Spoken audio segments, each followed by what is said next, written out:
What would you do if everything you thought you knew about safety, family, and society turned out to be a facade? This is the haunting question raised by the life of Anuka Lucas, a survivor of one of the most disturbing networks of exploitation in recent history. Her story is not only a testament to human resilience, but also a chilling exploration of corruption, power, and evil hiding in plain sight. Anuka Lucas grew up in what appeared to be an ordinary Belgian family. She lived with her mother, Sabine Michelson, her father, and a sibling. On the surface, her life seemed normal. She went to school, attended church, and played in her neighborhood. But behind closed doors, Anuka's world was anything but normal. Sabine, a woman described as deeply sadistic, subjected her daughter to horrific abuse from birth. By the time Anuka was 6 years old, her mother had introduced her to a child exploitation network operating in Belgium. Belgium has a long and troubling history of child exploitation scandals. According to the Organized Crime and Corruption Reporting Project, OCCRP, this small European nation has been home to networks that reach into the highest echelons of power. Within this grim reality, Anuka's story stands out for its sheer horror and the bravery it took to tell it. The network Sabine brought Anuka into was no ordinary criminal ring. It included politicians, aristocrats, and individuals with significant social influence. The abuse took place in locations designed to intimidate and awe. Luxurious castles, remote estates, and secretive venues where rituals and exploitation blurred the lines between cruelty and spectacle. From a young age, Anuka was subjected to physical and psychological torture designed to break her will. Her mother often facilitated these horrors, taking her to events where powerful men abused her. Anuka's memoir, Quest for Love, reveals chilling insights into her mother's twisted mindset. Sabine alternated between seeing Anuka as a vessel of evil or a source of good, depending on her mood and the network's demands.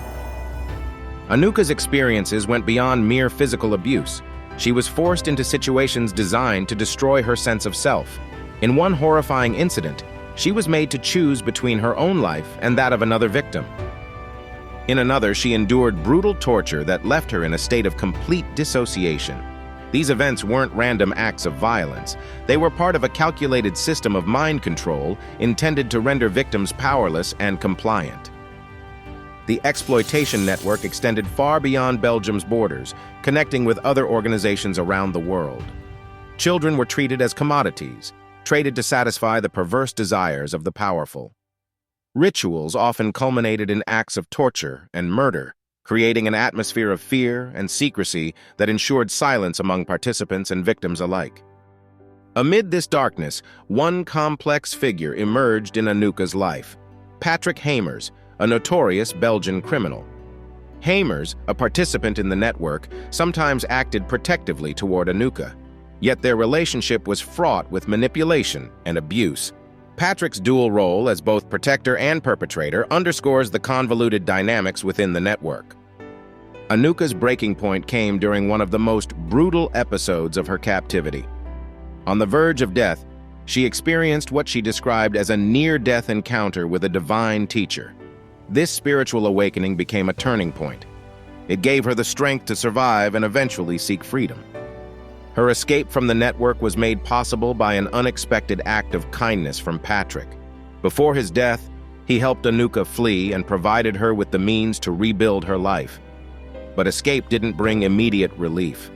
Anuka faced years of hardship, struggling with traumatic flashbacks and the monumental task of creating a semblance of normalcy. Determined to ensure her suffering wasn't in vain, Anuka decided to share her story. She published Quest for Love, a memoir detailing her harrowing experiences.